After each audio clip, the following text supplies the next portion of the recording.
Hi everyone! Next, I'm going to give you a quick introduction to the EOC05 system. It's very friendly to beginners. Select a design, edit it, and embroider it. We got more practical functions to show you, more convenient and useful for your work and orders.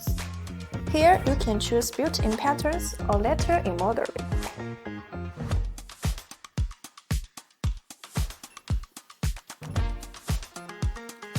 Enter config to edit the pattern and choose the size of the embroidery frame. These patterns can set the angle and direction of the pattern, as well as the color you want.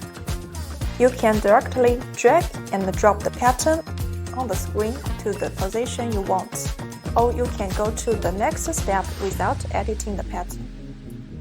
Make final preparations for embroidery in this. Click on Trace to confirm the embroidery area.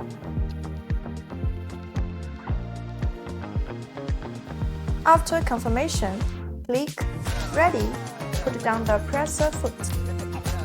Then click the Start to start your embroidery.